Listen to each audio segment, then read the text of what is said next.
paggunita kina San Juan de Brevoort at San Isaac Huges, mga pari at kasamang mga martir. Ngayon po ay araw ng Martes na ika-29 ng linggo sa karaniwang panahon. Magsitayo na po ang lahat at sabayan natin ang pambungad na awit.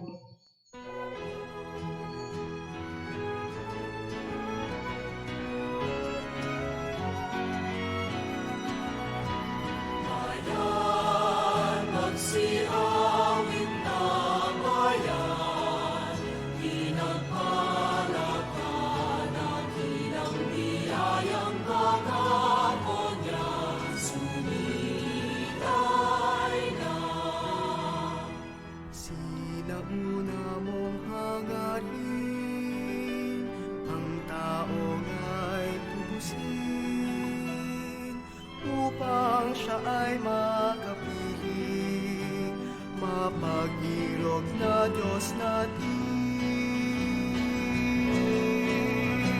Bayan, magsirawit na bayan, pinagpalakan at ilang biyayang panahon niya. Sila'y na. Tayo'y nagkakatipon bilang isang pamilya na nagpapasalamat at nagpupuri sa Panginoon. Simulan natin ang pagdiriwang sa ngalan ng Ama, ng Anak at ng Espiritu Santo. Amen. Sumainyo ang Panginoon. At sumayo rin. Mga kapatid, upang tayo'y maging marapat tumanggap sa ating Panginoon sa pagdiriwang na ito, aminin natin ang ating mga kasalanan at tumingi tayo sa Diyos ng awat kapatawaran.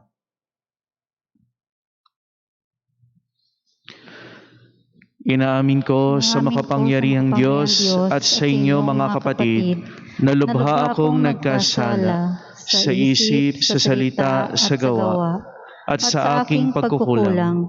Kaya isinasamo ko sa mahal na Birheng Maria, sa lahat ng mga anghel at mga banal, at sa inyo mga kapatid na ako'y panalangin sa Panginoong ating Diyos. Kaawaan tayo ng makapangyarihang Diyos. Patawarin tayo sa ating mga kasalanan at patnubayan tayo sa buhay na walang hanggan. Amen. Panginoon, kaawaan mo kami. Panginoon, kaawaan mo kami. Kristo, kaawaan mo kami. Kristo, kaawaan mo kami. Panginoon, kaawaan mo kami. Panginoon, kaawaan mo kami. Manalangin tayo. Ama naming makapangyarihan, gawin mong lagi naming matapat na sundin ang loob mo upang kami wagas na makapaglingkod sa iyo. Sa pamamagitan ni Jesucristo, kasama ng Espiritu Santo, magpasawalang hanggan. Amen. Magsiupo po ang lahat at pakinggan natin ang pahayag ng salita ng Diyos. Pagbasa mula sa sulat ni Apostol San Pablo sa mga taga-Roma. Mga kapatid, ang kasalanan ay pumasok sa sanlibutan sa pamamagitan ng isang tao, at ang kamatayan sa pamamagitan ng kasalanan niya. Dahil dito, lumaganap ang kamatayan sa lahat ng tao sapagkat ang lahat ay nagkasala. Totoo ngang nagdala ng kamatayan sa marami ang pagsuway ni Adan. Ngunit malaki ang kahigtan ng kalooban ng Diyos at ng kaloob ng dumating sa napakarami sa pamamagitan ng isang tao, si Jesucristo. Sa pamamagitan ng isang tao, si Adan, naghari ang kamatayan dahil sa kanyang kasalanan.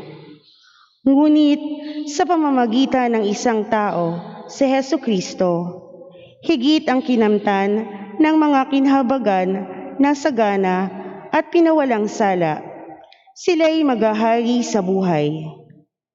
Kay laki ng kahigtan ng pagpapalang ito kaysa kasawiang iyon.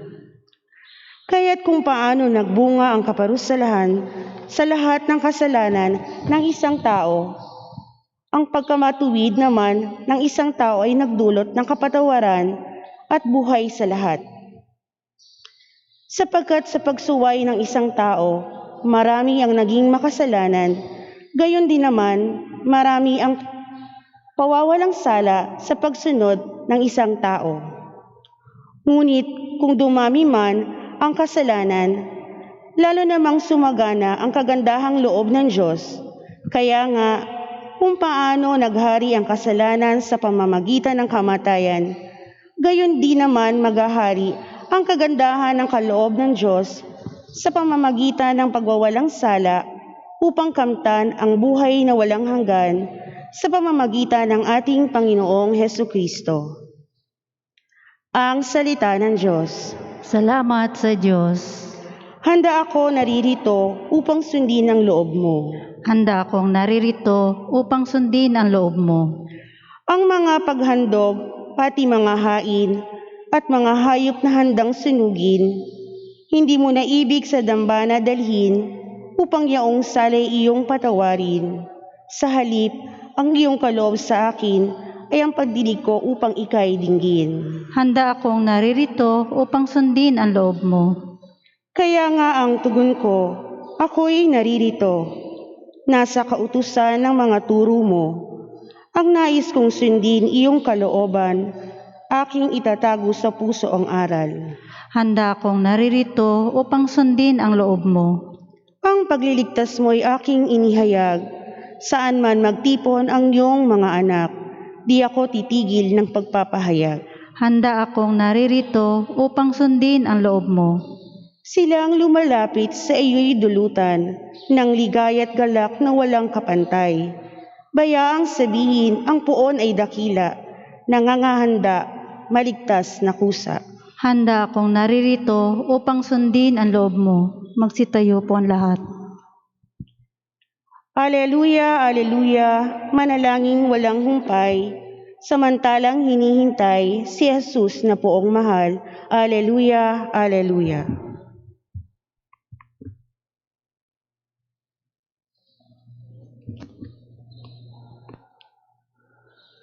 Sumainyo ang Panginoon. At sumayo rin. Ang mabuting balita ng Panginoon ayon kay San Lucas. Papuri sa iyo, Panginoon. Noong panahong iyon, sinabi ni Jesus sa kanyang mga alagad, "Maging handa kayo at sindihan ang inyong mga ilawan. Tumulad kayo sa mga taong naghihintay sa pag-uwi ng kanilang Panginoon mula sa kasalan, para pagdating niya ay mabuksan agad ang pinto. Mapalad ang mga alipin na abutang nagbabantay pagdating ng kanilang Panginoon. Sinasabi ko sa inyo, maghahanda siya, padudulugin sila sa hapag at maglilingkod sa kanila. Mapapalad sila kung maratnan niya silang handa. Dumating man siya ng hating gabi o madaling araw siya dumating." Mga kapatid, ang mabuting balita ng Panginoon. Pinupuri ka namin, Panginoong Hesukristo.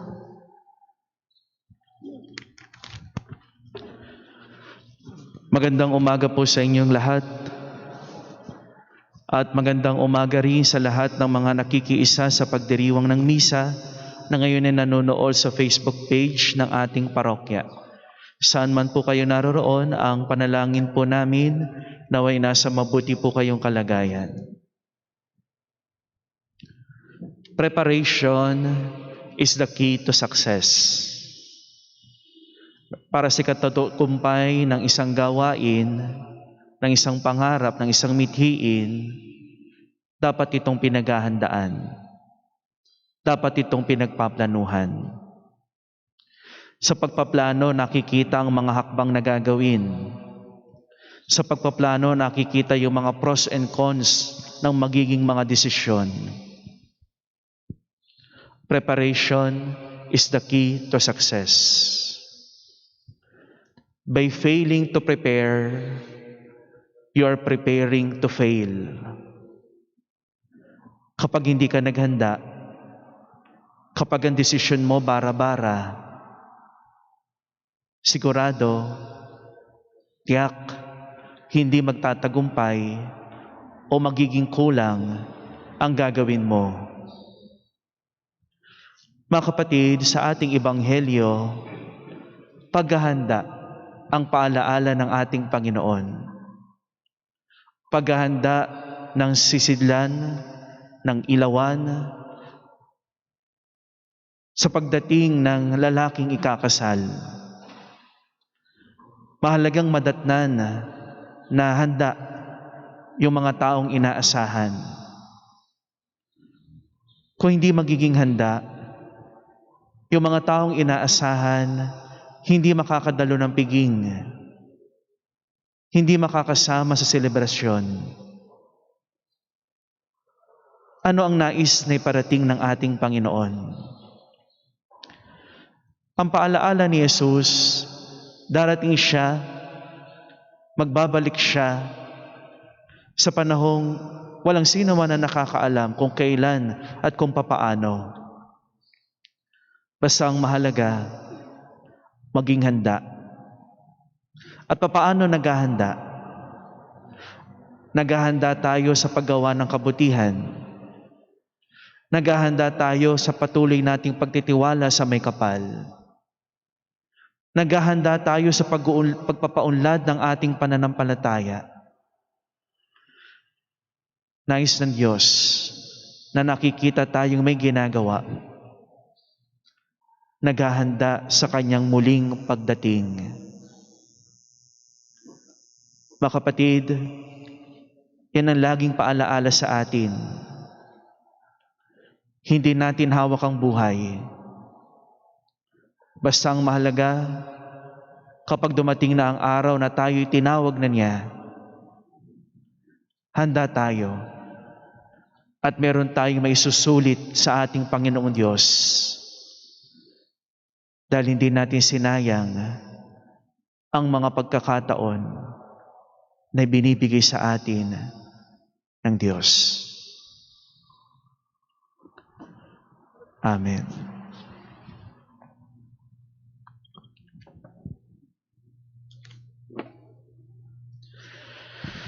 Sa ating pagtanggap ng biyaya ng pananampalataya, tinatawag tayo upang maging masunurin, magkaroon ng pag-asa, at maging handang salubungin si Kristo sa anumang oras. Ipanalangin natin ang ating mga kapwa ng may pananalig. Ang atin pong itutugon, Panginoon, dinggin mo ang aming panalangin. Panginoon, dinggin mo ang aming panalangin. Ang Santo Papa, mga obispo, at mga hapari naway tapat na maglingkod sa kalipunan ng mga sumasampalataya ng may kasipagan at dedikasyon. Manalangin tayo sa Panginoon. Panginoon, dinggin mo ang aming panalangin. Tayo naway lumago sa ating pagsusulong para sa katarungan at pag-ibig sa pamamagitan ng ating buong pusong paglilingkod sa araw-araw na buhay. Manalangin tayo sa Panginoon. Panginoon, dinggin mo ang aming panalangin.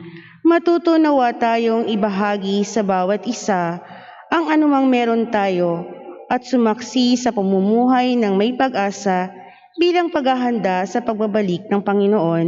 Manalangin tayo sa Panginoon. Panginoon, dinggin mo ang aming panalangin. Iyong mga dumaranas ng pagsubok sa buhay, naway patuloy na maniwala at umasa sa Diyos na nagbibigay ng lahat ng bagay para sa ating kabutihan. Manalangin tayo sa Panginoon. Panginoon, dinggin mo ang aming panalangin. Ang mga tapat na yumao, naway magdiwang sa sinag ng bukang liwayway, na buhay na walang hanggan. Manalangin tayo sa Panginoon. Panginoon, dinggin mo ang aming panalangin.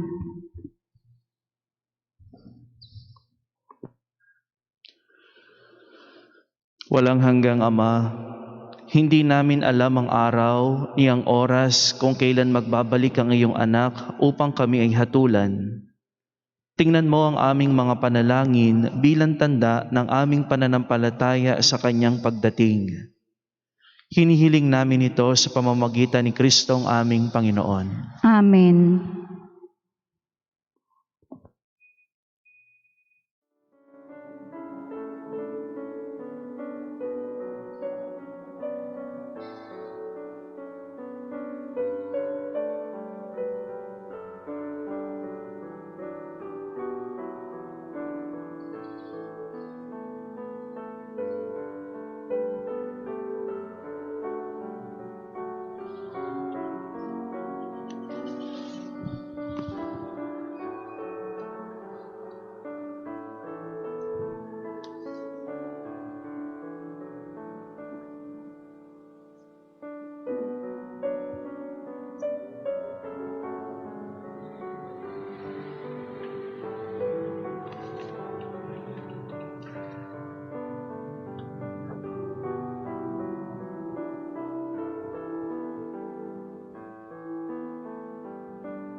Manalangin kayo mga kapatid upang ang paghahain natin ay kalugdan ng Diyos Amang makapangyarihan.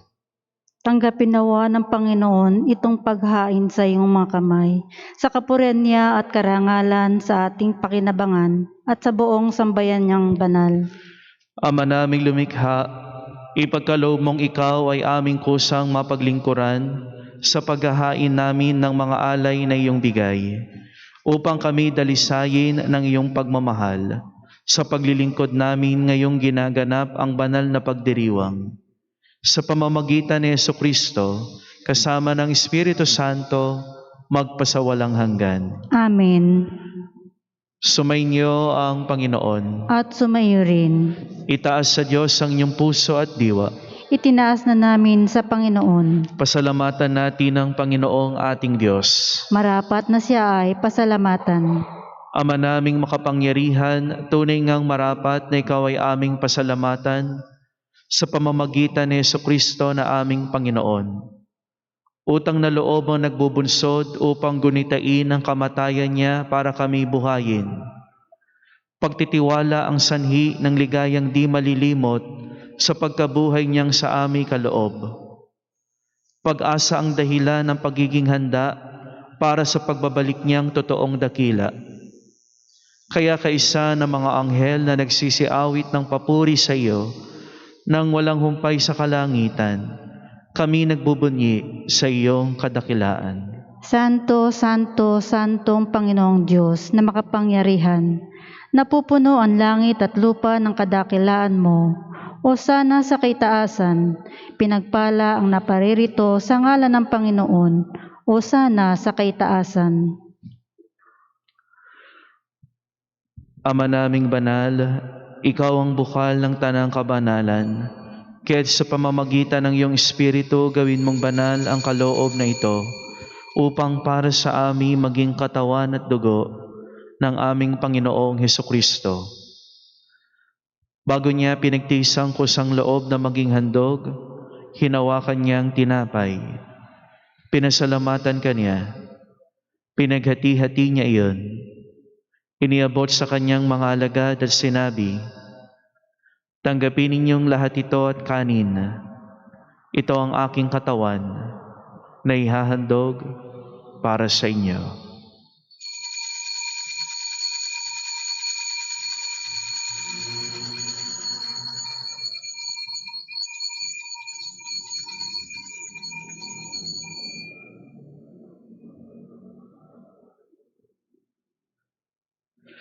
Gayun din naman nung matapos ang hapunan, hinawakan niya ang kalis, muli kanyang pinasalamatan. Iniabot niya ang kalis sa kanyang mga alagad at sinabi, "Tanggapin ninyong lahat ito at inumin. Ito ang kalis ng aking dugo, ng bago at walang hanggang tipan.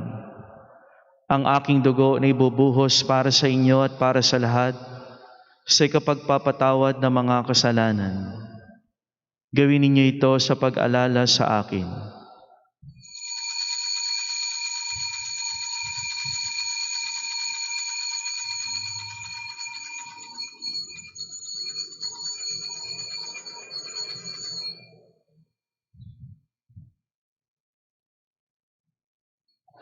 Ipagbunyi natin ang misteryo ng pananampalataya. Si Kristo'y namatay, si Kristo'y nabuhay, si Kristo'y babalik sa wakas ng panahon. Ama, ginagawa namin ngayon ang pag-alala sa pagkamatay at muling pagkabuhay ng iyong anak. Kaya't iniaalay namin sa iyo ang tinapay na nagbibigay buhay at ang kalis na nagkakaloob ng kaligtasan.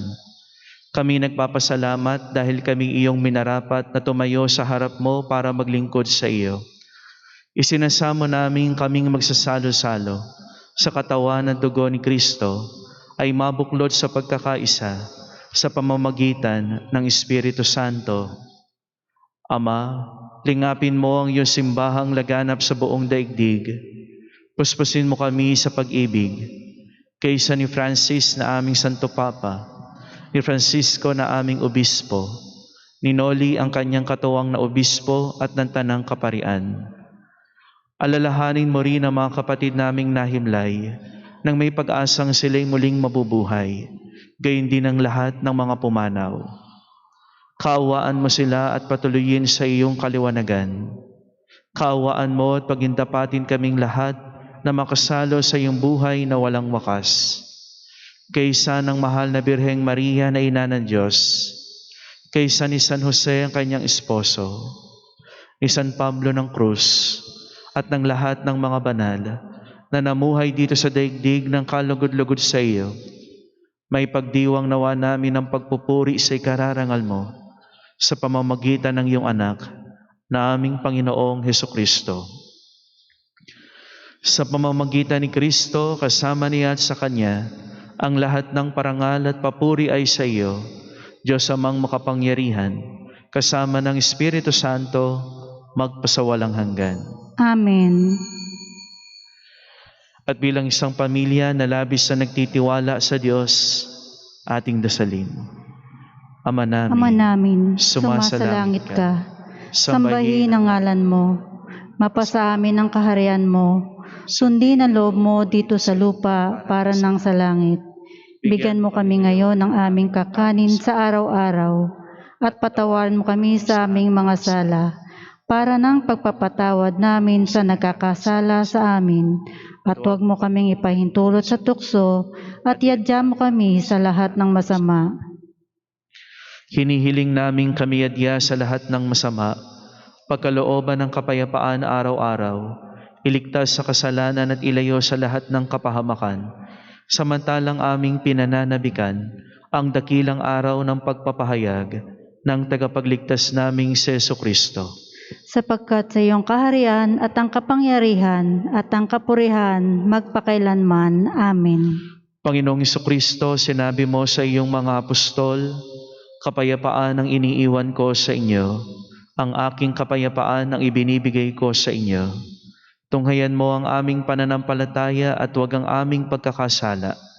Pagkalooban mo kami ng kapayapaan at pagkakaisa ayon sa iyong kalooban, kasama ng Espiritu Santo, magpasawalang hanggan. Amen. Ang kapayapaan ng Panginoon ay laging sumainyo. At sumaiyo rin. Magbigayan at maghangad kayo ng kapayapaan sa isa't isa. Peace be with you. Kapayapaan po sa inyong lahat. Peace be with you. Peace be with you. Kordero ng Diyos. Kordero ng Diyos, nag-aalis ng mga kasalanan ng sanlibutan, maawa ka sa amin. Kordero ng Diyos na nag-aalis ng mga kasalanan ng sanlibutan, maawa ka sa amin. Kordero ng Diyos na nag-aalis ng mga kasalanan ng sanlibutan, ipagkaloob mo sa amin ang kapayapaan.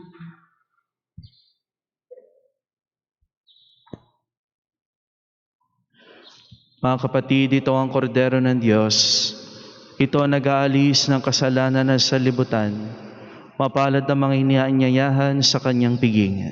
Panginoon, hindi ako karapat-dapat na magpatuloy sa iyo, ngunit isang salita mo lamang ay gagaling na ako. Katawan ni Kristo. Amen.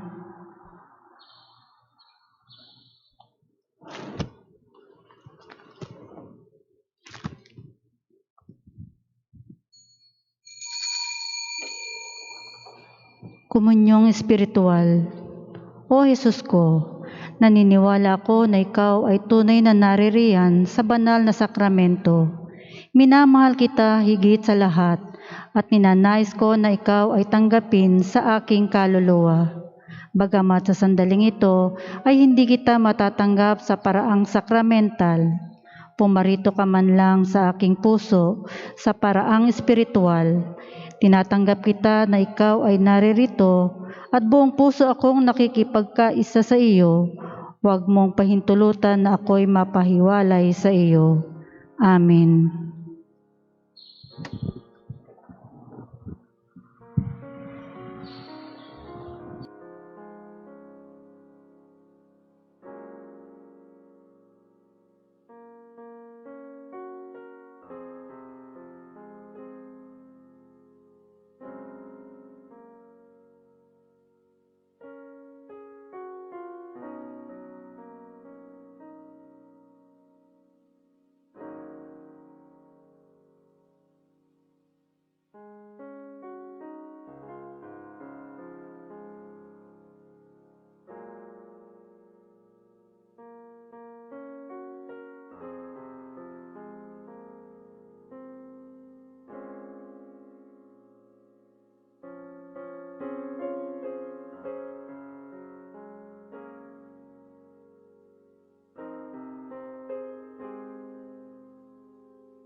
Mahabagin at mapagmahal na Ama, nagsusumamo kami sa iyo upang hilingin ang iyong patnubay laban sa COVID-19 na nagpapahirap sa marami at kumitil na ng maraming buhay. Tunghayan mo kami ng may pagmamahal at ipag-adya kami ng iyong mapaghilom na kamay mula sa takot, sa karamdaman at kamatayan. Itaguyod mo kami sa pag-asa at patatagin sa pananampalataya. Gabayan mo ang mga dalubhasang naatasan na tumuklas na mga lunas at paraan upang ihinto ang paglaganap nito. Nagpapasalamat kami sa mga bakunang naisulong sa patnubay ng iyong mga kamay. Pagpalain mo ang aming mga pagsisikap na mawakasan na ng mga bakuna ang pandemya sa aming bayan. Patnubayan mo ang mga lumilingap sa may sakit upang ang kanilang pagkalinga ay malaki pa ng husay at malasakit. Pagkalooban mo sila ng kalusugan sa isip at katawan, katatagan sa kanilang paninindigang maglingkod, at ipagsawalang galang sa karamdaman. Tinataas namin ang mga nagdurusa, makamtanawa nila ang mabuting kalusugan. Lingapin mo rin ang mga kumakalinga sa kanila. Pagkamitin mo ng kapayapaang walang hanggan ang mga pumanaw na. Pagkalooban mo kami ng biyaya ng magtulong-tulong tungo sa ikabubuti ng lahat. Pukawin sa amin ang pagmamalasakit sa mga nangangailangan. Sa pagdamay at malasakit namin sa bawat isa, malampasan nawa namin ang krisis na ito at lumago sa kabanalan at pagbabalik loob sa iyo. Hinihiling namin ito sa pamagitan ni Jesucristo na nabubuhay at naghaharing kasama mo at ng Espiritu Santo, iisang Diyos, magpasawalang hanggan. Amen. Dumudulog kami sa iyong patnubay, mahal na Ina ng Diyos. Pakinggan mo ang aming mga kahilingan sa aming pangangailangan at ipagadya mo kami sa lahat ng kasamaan, malulhati at pinagpalang Birhen. Amen. Mahal na Birhen na mapagpagaling sa may sakit, Panalangin mo kami. San Jose, Panalangin mo kami. San Rafael Arcangel, Panalangin mo kami. San Roque, Ipanalangin mo kami. San Lorenzo Ruiz, Ipanalangin mo kami. San Pedro Calunsod. Ipanalangin mo kami. Magsitayo na po lahat. Manalangin tayo. Ama naming mapagmahal, gawin mong sa aming banal na pakikinabang, kami ngayon ay iyong matulungan at mahubog para mamuhay sa kalangitan. Sa pamamagitan ni Jesucristo, kasama ng Espiritu Santo, magpasawalang hanggan. Amen. Sumainyo ang Panginoon. At sumayo rin. Pagpalain at pakaingatan kayo at ang inyong mga mahal sa buhay ng ating makapangyarihan at mapagmahal na Diyos sa Ama, Anak at Espiritu Santo.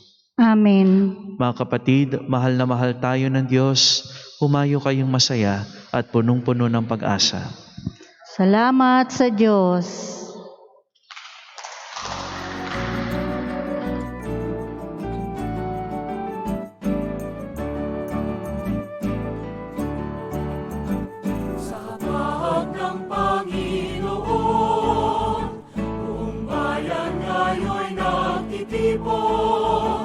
Upang pagsaluhan ang kaligtasan, handog ng Diyos sa tanan.